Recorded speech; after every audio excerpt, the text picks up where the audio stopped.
ओम क्रीं महाकल्यै नमः। रोगान शेषान पहन्ते तुष्टारुष्टा तु कामान् सकलान् भीष्टान् त्वमाश्रितानां न विपन्नराणां त्वमाश्रितायाश्रयतां प्रयन्ति। जय जगन्नाथ दर्शक बंधु, मु आपण मानकर ज्योतिर्वेद वास्तुवेद डॉक्टर श्रीवत्स खड़ीरत्न आज आपण मानक स्वागत जनाऊँगी आज सप्तांग कार्यक्रम को। दर्शक बंधु, प्रत्येक दिन आप देखुंत आज सप्तांग जो उपादेय तथ्य दिनर महत्व को प्रतिपादित करुच्ची। आसतु जानिबा कौन रही आज रहस्य, कौन रही गुरुत्व, कौन रही आज दिनर मूल्यबोधता।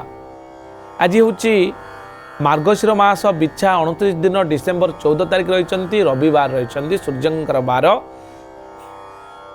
आज पौष कृष्ण पक्ष दशमी तिथि रही संध्या 6:50 पर्यंत। यापर एकादश तिथि आरंभ हे। हस्ता नामनी नक्षत्र भोग होती दिन 8:18 पर्यंत। यापर चित्रा नक्षत्र आसवे। कन्या राशि रे चंद्रमा आज भोग होती रात्र 9:41 पर्यंत रे। यापर तुला राशि को चंद्रमा जीवे। सौभाग्य जोग रही विष्टिकरण रही। आपणकर रव्यंश जदि देखा 27 अंश 17 कला 44 विकला पर्यंत आज गति करिसेंती, जहाँकि रविंकर अंशात्मक मान। शुभ समय दर्शक बंधु दिन 12:04 रु 2:14 पर्यंत शुभ समय रही। दिन 3:41 रु 4:25 पर्यंत रही।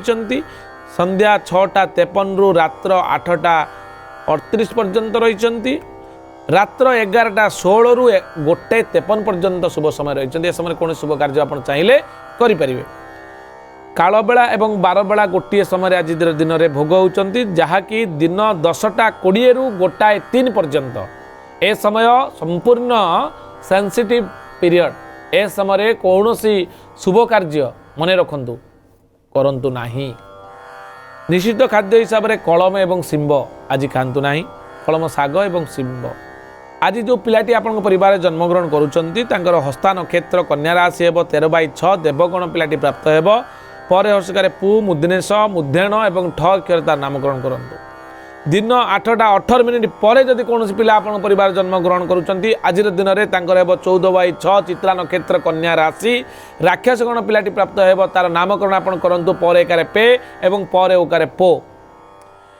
रात्र 9:41 पर जदि आज दिन में कौन पिला आपण परिवार जन्मग्रहण करुँच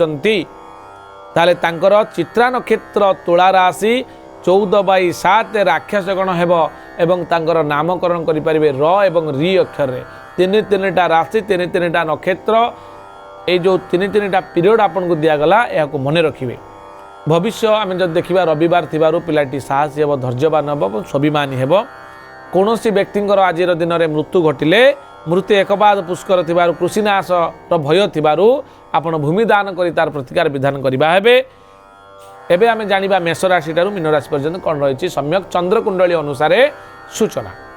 मेष राशि रे प्रीतिबुद्धि योग, वृष राशि रे आयर बुद्धि, मिथुन राशि रे ठकामी, कर्कट राशि रे लाभप्रद, सिंह राशि रे मनस्ताप, कन्या राशि रे कर्म रे आश्वस्ति लाभ करेंगे, तुला राशि रे बंधु विद्वेष स्वभाव, वृश्चिक राशि रे चिंता वृद्धि, धनु राशि रे आपणकर धन पाइबा पई अपदस्थ हो पारंती, आपणकर मकर राशि रे अर्थहानि योग, कुंभ राशि रे अपव्यय, मीन राशि रे स्वास्थ्यहानि योग। इतला संपूर्ण सूचना आज एति पुणी देखा आसंता काली। नमस्कार, जय जगन्नाथ।